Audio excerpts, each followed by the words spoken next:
You know, I'm just going to put this out there, chat. I'm just going to put this out there. It's going to take a lot for me to actually want to pull for Nilou. This trailer and the testing her out in 30 minutes is going to have to blow me out of the fucking water to make me actually want to summon for her. YouTube, welcome in. This is my Nilou demo reaction, and we're going to be discussing stuff about it afterwards. Enjoy. Please don't hurt me.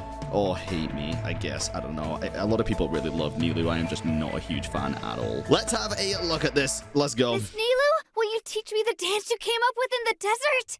Oh, that's pretty cute. Slow down. First, close your eyes and relax your body. Then, picture an oasis bathed in starlight. Okay. Now imagine that you are the water, clear and bright, just like jelly. Jelly? Slime jelly? To the world, you're invisible. It never God, it's like stops to Ayaka notice again you. did. So you stand up, you leap and twirl, and you show them through dance. Music pops.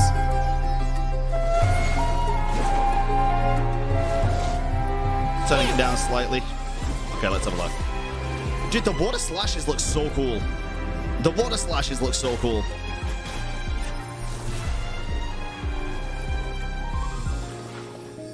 A captivating dance is like water about to boil. Quiet whispers grow into a chorus of cheers. To make ripples in your audience's hearts, you have to make a big splash. Okay. Dance with the waves. Dance with the waves. I could be a voice actor.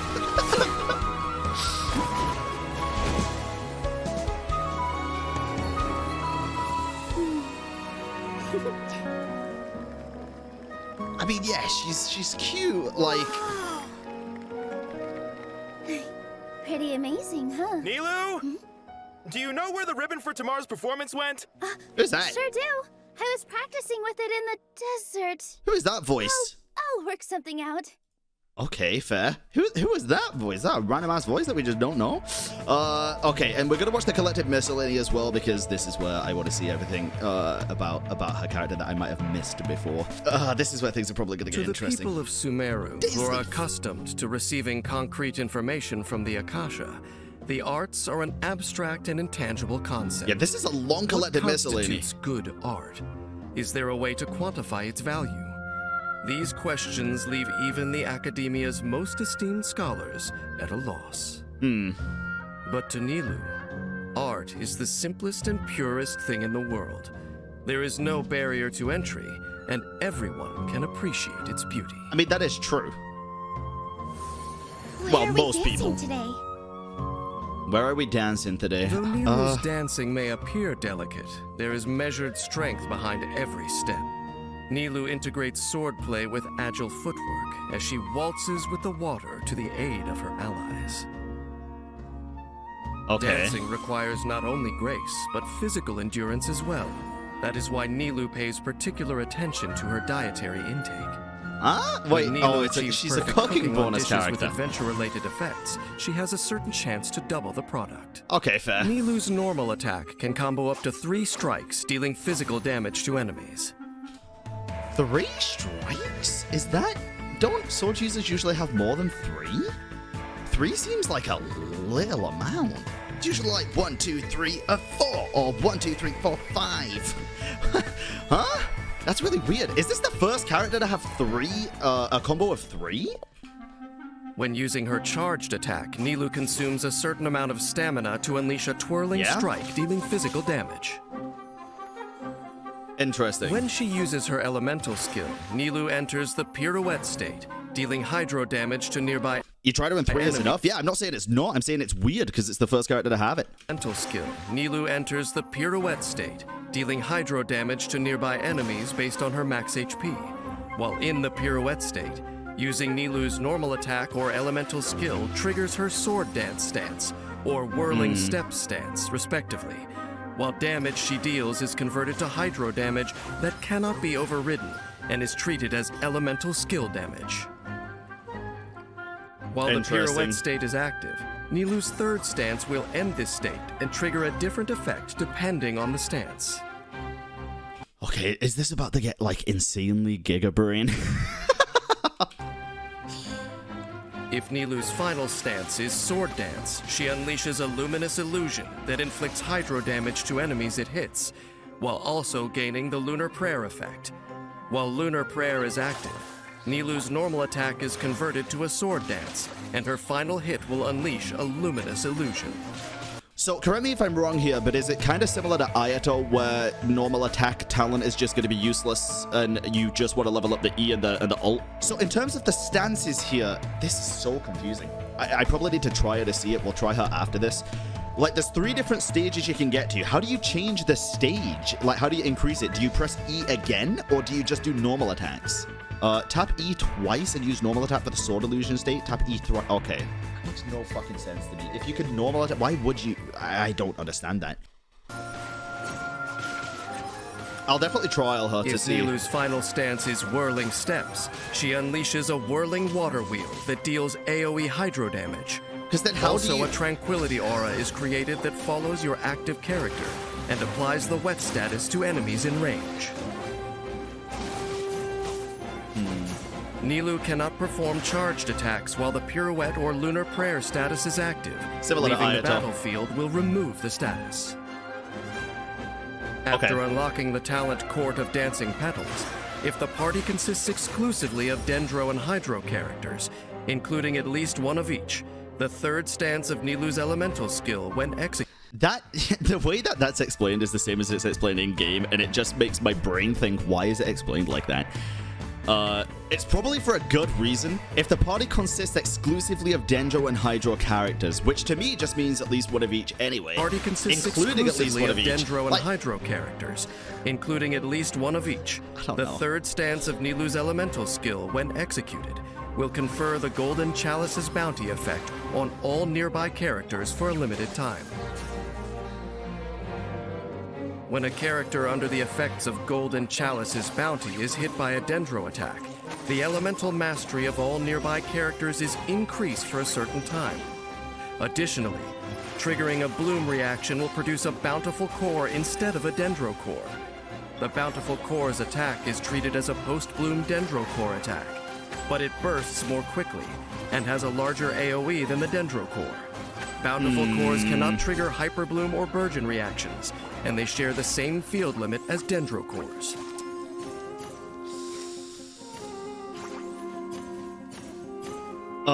I don't know, chat. Nilou's dancing style is the stuff of dreams, captivating her audience's hearts and bolstering their spirits.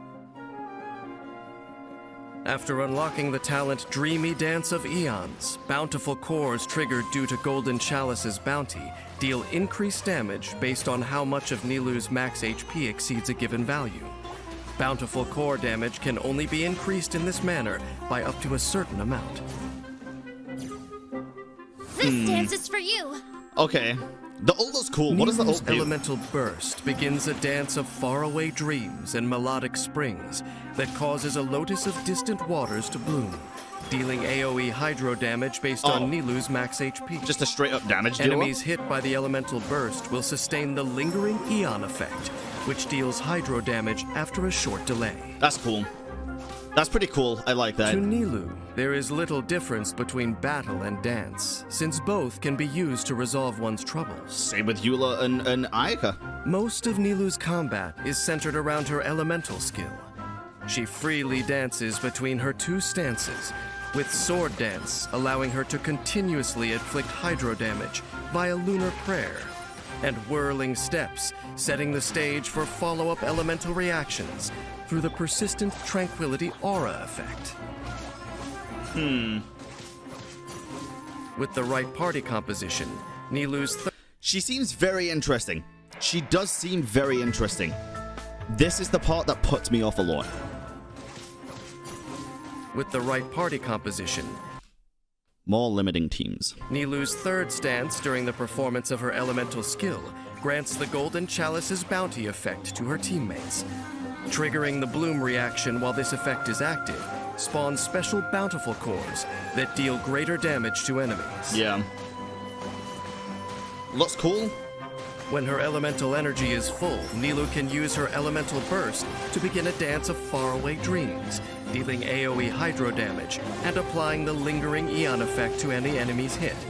The lingering Eon follows up with a further attack after a short delay, ushering in the curtain call of Nilou's spectacular performance. Interesting. I must stress that I am a warrior, and she's very fun like Shenhe. Yes, no, but here's my issue. With Shenhe, you can have Electro characters to cause the fucking reaction between Cryo and Electro. You can have Bennett in there to up the damage. With Nilou, you need Hydro and Dendro, and that is it for the big boom damage. Like, that's what you need.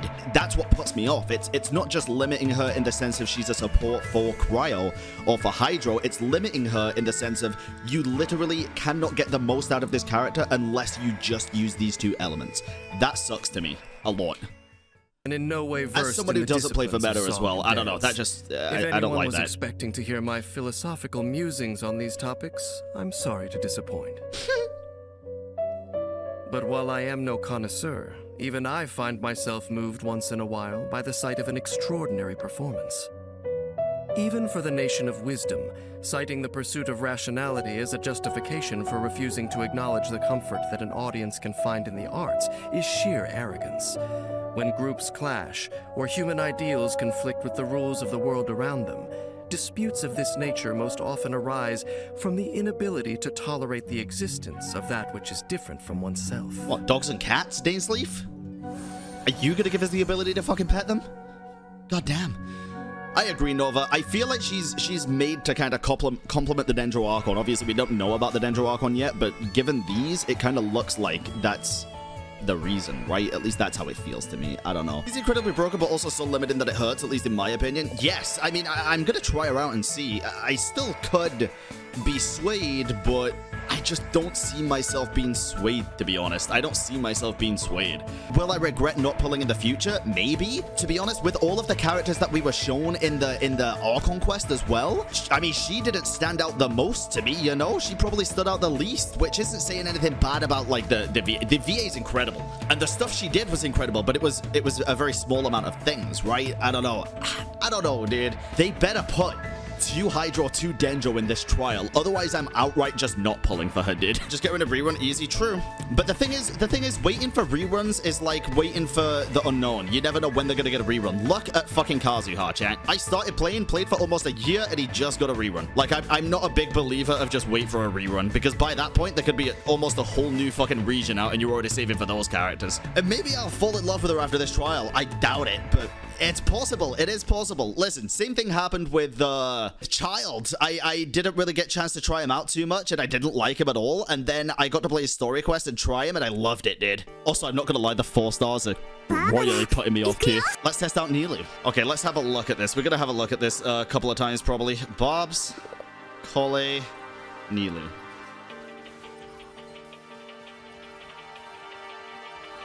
Okay.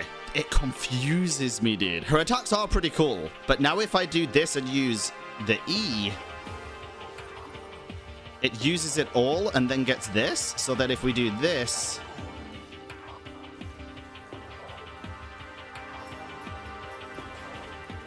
$6K ult. What is your build? Okay. She does have her weapon as well at level 80. The artifacts are 2-piece tenacity, 2-piece gilded. Yeah, she has 753 EM, but it is what it is, I guess. 888. Okay, she's supposed to be HP brand. Yeah, I know, but like the stuff that I'm seeing here, like the core is doing what damage? Hold on. 12K? The attacks actually do confuse me. 14K? Goes up to 16K. See, this is my thing here. This could just be me. Be honest with me here, chat. Be honest with me here. I know it's like per core as well, but 50,000 HP is a lot of HP. Obviously, the weapon helps a shit ton. 50k HP is a lot. The EM is also a lot, 653. With 2-piece tenacity, 2-piece gilded. Is 16k per explosion really that good? They give everyone awful builds. It scales off level. Level 90 almost doubles the damage. Fair. I want to understand her more, but she's confusing to me. Nilou's third dance will end pirouette and has the fuller effects based on the type of said dance step. Sword dance unleashes a luminous illusion that deals hydro damage to opponents it touches and grants Nilou the lunar prayer effect. This effect converts Nilou's normal attacks into sword dance techniques, and the final hit will unleash a luminous illusion. And the other one is just a hydro damage AoE. So what that's saying is if you do this, it's the illusion one and just can keep going. That's cool. That's really fucking cool. I assume that also applies wet, because why wouldn't it? The other one is just that. And it's the, if you have the team comp, it's just constant hydro application. Is that right? So these hits here don't apply hydro, just this one does? If you go to a new group of enemies and go, boom, that doesn't apply hydro. That also doesn't, but that does. Because that doesn't really make sense to me. How it feels right now, and I could be wrong, is that they just basically want you to play her like this. And that's Nilou. That's how it feels from what I've seen, pretty much. I could be totally wrong. This is speaking as someone who has seen zero leaks, has seen zero on how she should play and everything. This is just a first impression of Nilou. Nothing's bad or good. It's all perceptive. Like, I can think something's bad and someone else can find it good. It's an opinion. It doesn't mean it's actually bad or good. Like, that's the great thing about this game. I'm not trying to convince people to pull or not pull for Nilou here. I'm talking about just my outlook on it. The thing here is, I feel like she's incredibly cool. I feel like she is incredibly cool. Like, I love the look of these attacks, but I feel like she is way too niche for me personally to enjoy her. Because I feel like the way they want you to play her is ignoring the cool stuff, in my opinion, the cool stuff. Obviously, other people will find other stuff cool, but basically just use this and then use Dendro to proc the other stuff. And also, it's already limiting the team comp into Hydro and Dendro. You could use her out of her niche, but I just don't know if she'd be as good as other characters in that sense. I don't know. I don't think she'd be as good as other characters doing the same thing out of her niche. That's the main thing that's putting me off. For me personally, in terms of the quests and stuff that she was in, she just didn't stand out as much as other characters. What is this fucking trial, Hoyo? What the fuck is this trial, dude? Albedo and Xiangling and that's it? It's like you don't want people to pull for your fucking characters. What the fuck is wrong? This makes no sense to me. Yeah, Xiangling trial, pretty fucking much. I can check his stats here. A lot of defense. That's what he needs, right? I don't have Albedo, so I actually don't know. Albedo for extra EM, I think. Yeah, but it's an Albedo trial. It's an Albedo trial. Wait, why does he have 230 EM? Oh, God. His burst buffs EM? But this is literally just a Xiangling trial at this point, no? That's funny, but it shouldn't be funny. Cinnabar Spindle. This is a weapon you can still get, right? Wait, you can't get this weapon? This is a problem, dude. This is an actual fucking problem. This is a legit issue. I'm not even kidding at the minute. This is a literal problem. They shouldn't be doing this. They shouldn't be putting limited time weapons that nobody can get into a trial thing, especially if it's his best. That sits so fucking weird for me, dude. That sits so fucking weird for me. I hate that. I really don't like that. That's pretty bad. I don't like that one bit. Then we have 4-piece husk. Okay, they did one thing good. You have the weapon, though, I think? Yeah, I'm not talking about for me. I'm not the only person playing this game. There's going to be people that are just starting now, and these banners are great for beginner players, which means a lot of people will probably pull on this banner as beginner players, and they are not going to be able to get this weapon. Sure, there's other weapons that'll do similar things, but I don't like the fact that they put limited weapons in this, and then they refuse to put other limited characters. Make that make sense. Make it make sense that they don't put other limited characters in this. They put free characters, but will put limited time weapons that you cannot get anymore because they're from events that don't exist. Because it doesn't make sense. They did him dirty. I'm not gonna lie, they did him dirty. I still don't know how I feel about Albedo after that. To this day, Albedo doesn't have a good weapon available for pulling or crafting. The second best options are not defense. Oh, really? Still unironically better than the Eugene trial? Was it? Actually, it was. Maybe there will be a rerun of the weapon in another event. I'd love them to confirm that if that's the case, since they haven't done that before. And 2 characters again. Okay, dude, can somebody please explain to me in a business sense and in a fun sense and in a showing off a character sense why they would just put 2 characters in a trial when this game is all about having 4 characters synergizing together? This makes literal 0 sense to me. Teasing you to get characters in gacha. I'd be more teased to get a what is that? I'm not gonna lie, I feel like whoever made these trials has thought, fuck it, we're just gonna throw random shit together. Hit as little buttons as we can. I just don't understand. In my opinion, the trials should be with a full team of 4, because that is what people are going to be running. If you were gonna use 3 characters, at least just use 4 characters. I'd love to know if people actually agree with this. This confuses the fuck out of me. Unless there's a valid reason as to why they're only using 2, I can't understand it in my own head. Maybe there is a valid reason and that can change my mind, but I don't feel like there is. What is this weapon actually? actually. I'm just looking because is this a shop weapon? Star glitter. Wait, wouldn't like Blackcliff have been way better? My brain's gonna implode here, dude. Blackcliff is a weapon in splash art, actually. But so this makes no. Let me just try the fucking trial. I'm losing my mind here. Probably a trial made really early on. There might not have been enough characters and stuff. You might be right, but also I don't think that's a good excuse because they could just make another trial. Like, this is pain, dude. You gonna do any... Okay. Again, chat, I will always give credit where credit is due to Hoyoverse and to anyone and anything. But I am not someone that is just going to be a person who like embraces toxic positivity and it tries to be positive about everything when it's not. These trials suck ass, dude. There's so much wrong with them, from the character choices, or even not the character choices. If you want to say the character choices aren't the problem, the fact that they're not using full teams when the game is about using 4 teams, the fact that they're putting event weapons in that have gone from the game with no sign of returning, these trials are bad. That's shocking, honestly. I'm putting that in the survey, though. There's no way, dude. Chat, have trials ever been good? No. So trials is an area that has been lacking, I guess, for a while. Should we do a survey on stream? I don't think I've ever done a survey on stream. Give a bit of like actual constructive criticism and stuff and see what's going on, see if they listen to it. Okay, feedback survey. I assume it's here, right? I'm going to assume this is it, right? Is this it? Let's have a look at this. The following questions are about the Of Ballads and Brews event. Of Ballads and Brews, the harvest season is coming soon, and all of Mondstadt is abuzz with preparations for Vine Laser Fest. During the event, the following 4 phases will unlock in sequence: Autumn Crisis, Highwind Trial, Charity and Creativity, and Fecund Blessings. Participate and complete the corresponding criteria to obtain each reward. Okay, which of the event statements best describes your participation? I have participated in the event. How satisfied are you with the event? I mean, I haven't done every part of it. I've done the story part, I've done the stall, I've done the treasure tracking thing, I did the combat one. Boar hunting. Okay, so it's pretty much just boar hunting. I'm very satisfied with this event. I thought it was great. I'm a big lore person, a story person. I thought it was great. I thought it was fine. It was a cool celebration in Mondstadt. I liked it. What are the reasons for your satisfaction with the event? For me, the story is interesting and the overall atmosphere of the event is relaxed and fun. A my tier here. I don't do it for just rewards and stuff. The gameplay was okay, but it was just normal Genshin gameplay for the most part. Based on your experience browsing and using the Of Ballads and Brews event interface, to what extent do you agree with the following descriptions? Dude, the aesthetics of this were incredible, dude.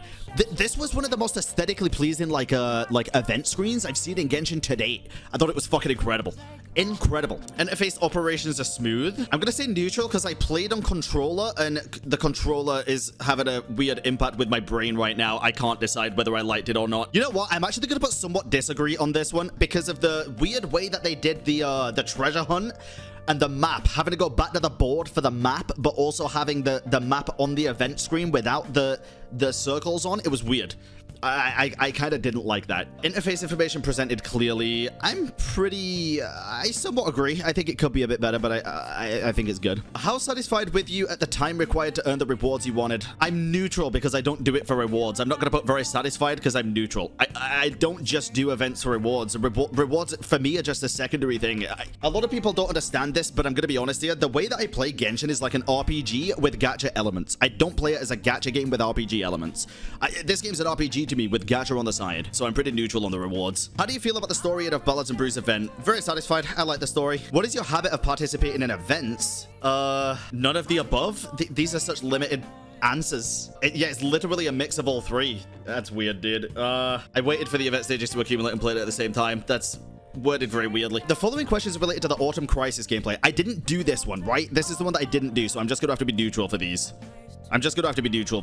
What are your reasons for your dissatisfaction? Neutral is not dissatisfied. I didn't do this part. What are some aspects of the Autumn Crisis event that you were satisfied with? This is still about the boars, right? There's no option there for I didn't play it. Okay. How satisfied are you with the time required to neutral? That'd be my thing anyway. The Highwind Trial. I love this one, dude. I fucking loved this one. Very satisfied. I'm very satisfied with this one. Using the Sublime Anagrana in battle is fun. Yes, defeating numerous bosses give me a sense of exhilaration. And I enjoy... Bro, let me just fucking pick 3 here. I enjoy combat type events and defeating the bosses give me a sense of exhilaration. I like this a lot. I like this one a lot. What are some aspects that you think could be optimized? If somebody dares to say the challenge sites are too far from each other when we get the cool little glider things, I'm gonna be so pissed, dude. Those glider things are cool. Why are these all bad things? Optimized doesn't need to mean bad. You could also say... the opponent's levels are too low. I'd like higher difficulty difficulty options without the timer still. Make this a daily thing. Permanent. Because I honestly think it'd be great for permanent content. How satisfied are you with the time required to earn rewards? Neutral. The following question is related to the shop, dude. Oh my god, it's the shop time. Oh, Jesus. How satisfied are you with this? Now, I am gonna be honest here. Within the first 5 minutes of this, very unsatisfied, I would have said. By the end of it, dude, I was addicted. Very satisfied. Dude, I was addicted to this shit. What are your reasons for your satisfaction? The story is interesting, huh? The gameplay of allocating funds involves strategy. Even though that was implemented pretty weirdly, yes, it does. And the gameplay is novel. I think those are the two that I'd go for. It was pretty interesting. Easy and simple, disagree. I think those are my two things. What are some aspects that you think could be optimized? The operations of equipping and changing shop stratagems are complicated. Not gonna lie, I think it's poorly worded. The stratagems, sure. They were complicated, but it was the fact that they saved every time. So I don't know. I think they could just be improved in a very big way. The UI was overwhelming and constantly taking emergency situations, I think it was frustrating. Would love to be optimized and permanent. How satisfied are you with the time required to earn the rewards? Actually, with this one, I would probably say somewhat unsatisfied. It was very long for the little amount of primos that it gave for this one. The following questions are related to the Fecund Blessings gameplay. Okay, this one was interesting. How satisfied are you with that section of the event? I'd say I'm torn between somewhat and very. I'm gonna say very. I think it's good. It took a while, which was good. I like this type of seeking gameplay. Yes, I do like the type of seeking gameplay, and I think the letters were cute. I think it was good. Both of those are the two big things. What are some aspects that you think could be optimized? Give me some help here, chat. What do you reckon? Because none of these would optimize it for me. The map only having circles at the board was really confusing. Lol. I didn't even know what exactly. It was portrayed very badly. They should just add it to the normal map or tell people that it was on the board, you know? And a lot of people didn't even know that existed. How satisfied are you with the time required to earn rewards, Neutral? How much do you like the following of the event? Okay, let's have a look at this one, chat. Let's have a look at this one. Obtaining letters of blessings from characters. I like it a lot. It was cute. Obtaining furnishings that can use to decorate your shop. Neutral, because I haven't done that part yet. Obtaining letters of blessings from residents. I like it. It's cool. Do you have any more comments or thoughts you want to share with us about version 3.1 events? Leave a note below. I thought the events were very good. I would love for higher difficulty options in future events and permanent content, with rewards being things like fragile resin. That's my thing for that. What about you, chat? Type here about your feedback. Trial runs. Well, this is just about the events. Are they gonna even take that when this is just about the events? Like, it literally says about the 3.1 events. It says open-ended. Trial runs are considered events. It didn't ask about those, but fair, we can do that. Character trials are becoming a lot worse. The builds are improving slightly, but please allow the use of all 4 character slots, since people have teams of 4 in this game, and maybe better team synergy for characters with weapons that are always available and not locked behind limited time events that we don't even know if it's possible to get anymore. That's important as fuck. Events containing story made permanent. I think they're working on that anyway, but I can put that. Make events replayable in the future. More map pins indicate. Oh, yes. And please, please, please let us have a way to identify underground teleports. Please let us pet animals. It's 2022 and your other game allows it. Please, please. Artifact loadouts. Please add more combat endgame without a timer. Something mechanically challenging with rewards like resin or upgrades. Not even primos, so people don't feel anxious. Cringe. Sorry. I didn't mean that. Kinda did. It's a bit cringe. Don't mention the word primos, they probably filter them out. Not even 4-pointed currency gems. Okay, that's fine. I'm deleting the part about cringe. I don't want to get banned. I'm keeping the anxious part in, though, because I honestly do think the anxious excuse is fucking ridiculous. Can I get a Welkin? I think that should be good, honestly.